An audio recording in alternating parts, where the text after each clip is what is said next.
Mga senador na nakatogang panghukom, formal lang nag-convene bilang impeachment court ni Vice President Sara Duterte.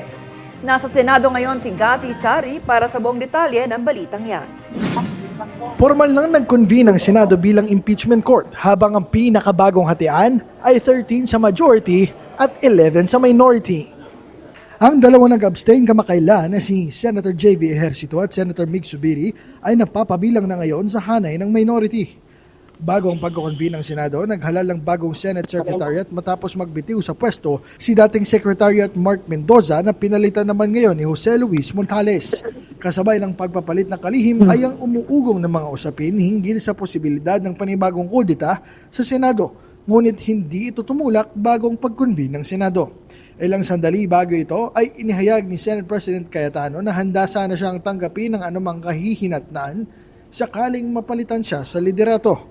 Nilinaw naman ni Cayetano na sakaling magkaroon ng pagpapalit sa liderato ay dapat itong isagawa bago ang convening bilang impeachment court dahil anya marapat umanong organisado ang structure nito bago gumulong ang trial.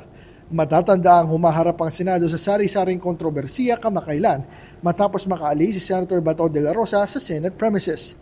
Samantala, sinabi ni Cayetano sa National Bureau of Investigation na hindi nila natibag ang Senado sa ilalim ng kanyang liderato. Namang dun sa aming kamusta check, usap tayo mamaya, punta dito, 'di ba? So now, if pag-usap namin biglang may kakausap sa amin, that's beyond my control, no? So meaning as of Saturday and Sunday, so nag-meet pa kami Saturday. Sa ngayon, bagamat kaalyado ng ilang senador ang bise, tinayak naman ni Senator Bongo na mananatili siyang impartial bilang senator judge. Nakalagay doon na dapat maging impartial kami. So, senator judges po kami. Ito naman po yung inaantay ng karamihan na mag-convene. So, mandato po namin na gampanan po ang aming tungkulin bilang. Para sa D8 Patrol, ako, si Gazi Sarip, nag-uulat. Maraming salamat sa iyo, Gazi Sari.